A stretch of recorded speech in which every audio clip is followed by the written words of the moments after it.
परिचय। धातुओं में बिंदु दोष। रिक्तिकाएं, एक संरचना में रिक्त परमाणविक स्थान, स्वतः अंतराकाशी। आधिक्य परमाणुओं को परमाणविक स्थानों के बीच रखा गया। धातुओं में एक स्वतः अंतराकाशी आसपास के जालक में अपेक्षाकृत बड़े विरूपण यानी तनाव के रूप में पहचानी जाती है, क्योंकि अंतराकाशी स्थल से परमाणु काफी बड़े होते हैं। उद्देश्य। इस पाठ के अंत में आप निम्न करने में सक्षम हो जाएंगे। किसी पदार्थ के घनत्व का इसके एकक कोष्ठिका गुणों के साथ सहसंबंध करना, ठोस और उसके गुणों के प्रभाव की अपूर्णताओं का वर्णन करना, ठोसों और उसकी संरचनाओं के विद्युत और चुंबकीय गुणों का सहसंबंध करना, एकक कोष्ठिका विमान निहित गणना। मान लीजिए किसी घनीय क्रिस्टल के एक्स किरण द्वारा निर्धारित एकक कोष्ठिका के किनारे की लंबाई a, उस ठोस पदार्थ का घनत्व d और मोलर द्रव्यमान m है। घनीय क्रिस्टल के संबंध में एक एकक कोष्ठिका का आयतन बराबर a घन, एकक कोष्ठिका का द्रव्यमान बराबर एकक कोष्ठिका में परमाणुओं की संख्या गुणे प्रति परमाणु का द्रव्यमान बराबर z गुणा m। यहाँ z एक एकक कोष्ठिका में वर्तमान परमाणुओं की संख्या और m एक परमाणु का द्रव्यमान है। एकक कोष्ठिका में वर्तमान एक परमाणु की संख्या m बराबर m/Na m मोल द्रव्यमान है। अतः एकक कोष्ठिका का घनत्व बराबर एकक कोष्ठिका का द्रव्यमान बटे एकक कोष्ठिका का आयतन बराबर Zm बटे a घन बराबर Zm बटे a घन Na या d बराबर Zm बटे a घन Na। ठोस में अपूर्णताएं। किसी क्रिस्टलीय ठोस में परमाणुओं की नियमित ज्यामितीय व्यवस्था में अपूर्णताएं पाई जाती हैं। ये अपूर्णताएं ठोस के विरूपण, उच्च तापमान पर त्वरित शीतलन या आसान्य ठोस की उच्च ऊर्जा विकिरण यानी एक्सरे या न्यूट्रॉन के परिणाम हैं। एकल बिंदु पर रेखाओं के साथ या ठोस के संपूर्ण सतह पर चिन्हित होने वाले ये दोष इसके यांत्रिक, विद्युत और प्रकाशिकीय व्यवहार को प्रभावित करते हैं। बिंदु दोष के प्रकार। एक क्रिस्टलीय पदार्थ में एक बिंदु अथवा एक परमाणु के चारों ओर की आदर्श व्यवस्था में अनियमितताएं अथवा विचलन बिंदु दोष होते हैं, जबकि जालक बिंदुओं की पूर्ण पंक्तियों की आदर्श व्यवस्था में अनियमितताएं अथवा विचलन रेखीय दोष होते हैं। इन अनियमितताओं को क्रिस्टल दोष कहते हैं। बिंदु दोष को 3 प्रकारों में वर्गीकृत कर सकते हैं: स्टाइकियोमेट्री दोष, अशुद्धता दोष और नॉन स्टाइकियोमेट्री दोष। स्टाइकियोमेट्री दोष ये वे बिंदु दोष हैं जो ठोस की स्टाइकियोमेट्री को विक्षुब्ध नहीं करते। इन्हें आंतर अथवा ऊष्मा गतिकी दोष भी कहा जाता है। इसके ये 2 प्रकार हैं: रिक्तिका दोष और अंतराकाशी दोष। रिक्तिका दोष। जब कुछ जालक स्थल रिक्त हों तब कहा जाता है कि क्रिस्टल में रिक्तिका दोष है। ये पदार्थ के घनत्व को कम कर देता है। अंतराकाशी दोष। जब कुछ अवयवी कण, परमाणु अथवा अणु अंतराकाशी स्थल पर पाए जाते हैं तब कहा जाता है कि क्रिस्टल में अंतराकाशी दोष है। ये दोष पदार्थ के घनत्व को बढ़ाता है। फ्रेंकेल और शॉटकी दोष। फ्रेंकेल दोष आयनिक ठोसों द्वारा दिखाया जाता है। लघुतर आयन, साधारणतः धनायन, अपने वास्तविक स्थान से विस्थापित होकर अंतराकाशी स्थान में चला जाता है। ये विस्थापन दोष भी कहलाता है। ये ठोस के घनत्व में परिवर्तन नहीं करता है।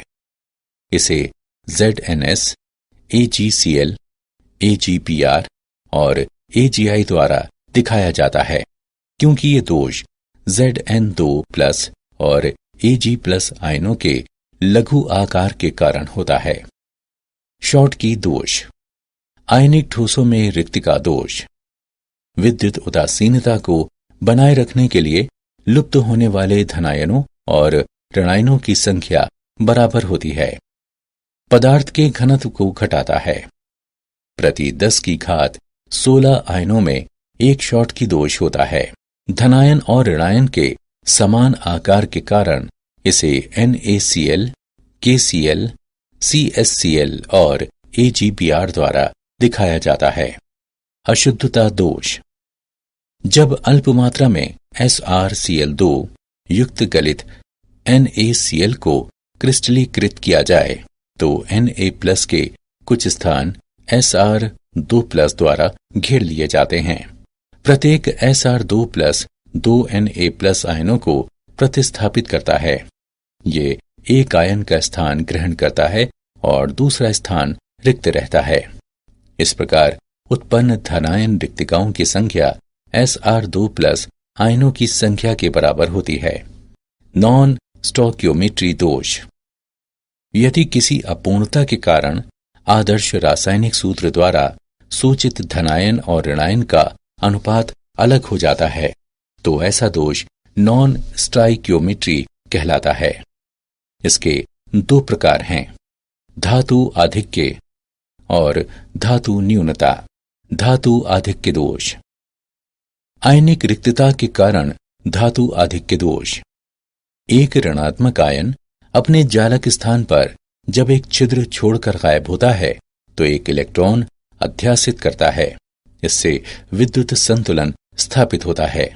इसमें जकड़े हुए इलेक्ट्रॉन को F केंद्र या कलर सेंटर कहते हैं, क्योंकि वे क्रिस्टल के रंग के लिए जिम्मेदार हैं।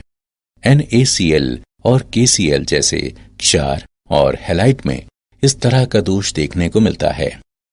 उदाहरण, जब NaCl को Na वाष्प में गर्म किया जाता है तो सतह पर अतिरिक्त Na जमा होता है। Cl सतह की ओर विसरित होते हैं, जहां वे Na परमाणुओं से जुड़ जाते हैं। इलेक्ट्रॉन रिक्त स्थान की ओर विसरित होने लगते हैं। इलेक्ट्रॉन श्वेत प्रकाश से कुछ ऊर्जा अवशोषित कर लेते हैं और पीले रंग का पुनः उत्सर्जन करते हैं। अतिरिक्त धनायन और अंतराकाशी स्थल की उपस्थिति के कारण धातु आधिक्य दोष। विद्युत उदासीनता बनाए रखने के लिए दूसरा अंतराकाशी सेल में उपस्थित इलेक्ट्रॉन के साथ अतिरिक्त धनायन अध्यासित करने के कारण धातु आधिक्य होता है। ये दोष फ्रेंकेल दोष के समान है और क्रिस्टल में फ्रेंकेल दोष उत्पन्न करता है। उदाहरण, यदि ZnO को गर्म किया जाता है तो ये ऑक्सीजन को खोता है और पीले रंग में परिणत हो जाता है। इस प्रकार Zn2+ आयन आधिक्य रिक्त अंतराकाशी स्थल में इलेक्ट्रॉन समीपवर्ती अंतराकाशी स्थल में फंस जाते हैं।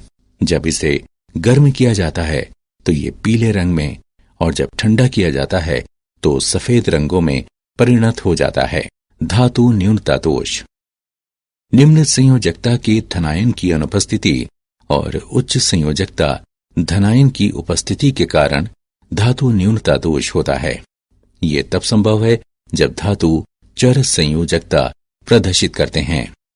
उदाहरण, FeO अधिकतर Fe0.95O संगठन में पाया जाता है।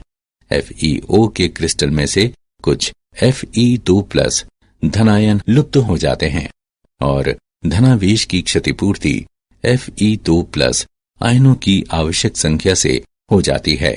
विद्युतीय गुण, ठोस गुण की चालकता के आधार पर 3 वर्गों में वर्गीकृत किया गया है। जिन पदार्थों से होकर विद्युत धाराओं का प्रवाह होता है उसे विद्युत चालक कहते हैं। रजत और तांबा, ग्रेफाइट, क्षारों का विलयन, आयनीकृत गैस आदि विद्युत वाहक अथवा चालक कहलाते हैं। जिन पदार्थों से होकर विद्युत धाराओं का प्रवाह नहीं होता है वे अचालक अथवा विद्युत रोधी कहलाते हैं। रबर, ग्लास, प्लास्टिक, हीरा इत्यादि विद्युत रोधक के उदाहरण हैं। जिन पदार्थों में चालक से कम चालकता और विद्युत रोधी से अधिक चालकता के गुण पाए जाते हैं वे अर्धचालक कहलाते हैं। सिलिकॉन और जर्मेनियम अर्धचालकता के उदाहरण हैं। मूल्यांकन। आगे बढ़ने से पहले हम ये जान लें कि आपने कितना सीखा। इनके मिलान करें।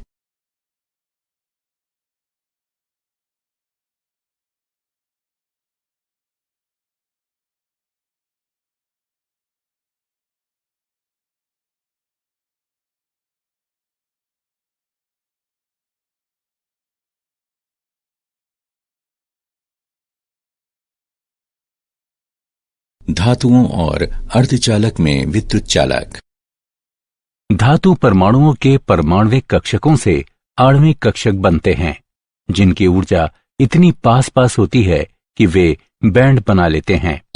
यदि यह बैंड आंशिक रूप से भरा हो अथवा यह एक उच्च ऊर्जा वाले रिक्त चालकता बैंड के साथ अतिव्यापन करता हो तो विद्युत क्षेत्र में इलेक्ट्रॉन आसानी से प्रवाहित हो सकते हैं, जिससे धातु चालकता दर्शाती है। चित्र ए में यदि पूरे संयोजक बैंड एवं आगामी उच्च रिक्त बैंड चालकता बैंड के मध्य अंतराल अधिक होता है तो इलेक्ट्रॉन उसमें नहीं लांघ सकते और ऐसे पदार्थों की चालकता बहुत कम होती है तथा ये एक विद्युत रोधी के समान व्यवहार करते हैं। चित्र बी में अर्धचालकों में संयोजक बैंड एवं चालक बैंड के मध्य अंतराल कम होता है, अतः कुछ इलेक्ट्रॉन चालक बैंड में लांघ सकते हैं और अल्प चालकता दिखा सकते हैं। अर्धचालकों में संयोजक बैंड एवं चालक बैंड के मध्य अंतराल कम होता है, अतः कुछ इलेक्ट्रॉन चालक बैंड लांघ सकते हैं और अल्प चालकता दिखा सकते हैं। ताप बढ़ने के साथ अर्धचालकों में विद्युत चालकता बढ़ती है, क्योंकि अधिक संख्या में इलेक्ट्रॉन चालक बैंड में जा सकते हैं। चुंबकीय गुण। धातुओं के चुंबकीय गुण उसके इलेक्ट्रॉनों के साथ जुड़े चुंबकीय आघूर्ण का परिणाम है। किसी इलेक्ट्रॉन का चुंबकीय आघूर्ण इसकी कक्षीय गति और इसके अपने अक्ष के परितः घूर्णन के कारण उत्पन्न होता है। लघु चुंबकीय क्षेत्र जनित करने के लिए चल इलेक्ट्रॉन को लघु विद्युत धारा फांस के रूप में समझा जा सकता है, जिसमें घूर्णन अक्ष के साथ इलेक्ट्रॉन घूर्णन के कारण अक्ष के साथ चुंबकीय आघूर्ण है। बोर मैग्नेटोन MP मौलिक चुंबकीय आघूर्ण है जो 9.27 गुणे 10⁻24 AM वर्ग के बराबर है। चुंबकीय गुणों के प्रकार। किसी वस्तु को उसमें पाए जाने वाले चुंबकीय गुणों के आधार पर निम्न 5 विभागों में बांटा गया है। अनुचुंबकीय, प्रतिचुंबकीय, लौह चुंबकीय, प्रतिलौह चुंबकीय और फेरी चुंबकीय। अनुचुंबकीय पदार्थ चुंबकीय क्षेत्र की ओर दुर्बल रूप से आकर्षित होते हैं। ये चुंबकीय क्षेत्र की दिशा में ही चुंबकित हो जाते हैं। ये चुंबकीय क्षेत्र की अनुपस्थिति में अपना चुंबकत्व खो देते हैं। अनुचुंबकत्व का कारण एक अथवा अधिक अयुगलित इलेक्ट्रॉनों की उपस्थिति है जो कि चुंबकीय क्षेत्र की ओर आकर्षित होते हैं। O2 Cu2+ Fe3+ Cr3+ ऐसे पदार्थों के कुछ उदाहरण हैं। प्रतिचुंबकीय पदार्थ चुंबकीय क्षेत्र से दुर्बल रूप से प्रतिकर्षित होते हैं। प्रतिचुंबकत्व उन पदार्थों द्वारा दर्शाया जाता है जिनमें सभी इलेक्ट्रॉन युगलित होते हैं और इनमें अयुगलित इलेक्ट्रॉन नहीं हैं। इलेक्ट्रॉनों का युगलित होना उनके चुंबकीय आघूर्ण को आपस में निरस्त कर देता है और वे चुंबकीय गुण नहीं दर्शाते। H2O NaCl और C6H6 ऐसे पदार्थों के कुछ उदाहरण हैं। प्रतिलौह चुंबकत्व में डोमेन संरचना लोह चुंबकीय पदार्थ के सदृश होती है, परंतु उनके डोमेन एक दूसरे के विपरीत अभिविन्यासित होते हैं तथा एक दूसरे के चुंबकीय आघूर्ण को निरस्त कर देते हैं। MnO के तरह के पदार्थ में प्रतिलोह चुंबकत्व के गुण होते हैं। फेरी चुंबकत्व तब देखा जाता है जब पदार्थ में डोमेनों के चुंबकीय आघूर्णों का संरेखण समानांतर एवं प्रति समानांतर दिशाओं में असमान होता है। ये लौह चुंबकत्व की तुलना में चुंबकीय क्षेत्र द्वारा दुर्बल रूप से आकर्षित होते हैं। Fe3O4 मैग्नेटाइट और फेराइट्स जैसे MgFe2O4 और ZnFe2O4 ऐसे पदार्थों के उदाहरण हैं। क्या आप जानते हैं प्रकृति में आयतन दोष त्रिविमीय है। आमतौर पर इन दोषों की पहचान कास्टिंग और फार्मिंग इत्यादि के प्रसंस्करण और निर्माण कार्यों में होती है। उदाहरण के लिए पोर्स, दरारें, फॉरेन कण। ये दोष तनाव बढ़ाने के रूप में काम करते हैं। इस प्रकार मूल ठोस के यांत्रिक गुणों के लिए हानिकारक हैं। कुछ मामलों में बाहरी कणों को ठोस प्रकीर्णन को और सुदृढ़ बनाने के लिए जोड़ा जाता है। जोड़े गए कण स्थान भ्रंश की गति में अड़चन पैदा करते हैं, जिसे कणों से काटना होता है या हटाना होता है, जिससे इसकी शक्ति बढ़ती है। सारांश। आइए हमने जो कुछ सीखा है उसे संक्षेप में दोहराएं। ठोसों में विभिन्न प्रकार की अपूर्णताएं या दोष पाए जाते हैं। बिंदु दोष 3 प्रकार के होते हैं: स्टोकियोमेट्री दोष, अशुद्धता दोष और नॉन स्टोकियोमेट्री दोष। रिक्तिका दोष और अंतराकाशी दोष 2 आधारभूत स्टोकियोमेट्री बिंदु दोष के प्रकार हैं। आयनीय ठोस में इन दोषों को फ्रैंकेल और शॉर्टकी दोषों के रूप में प्रस्तुत किया जाता है। ठोसों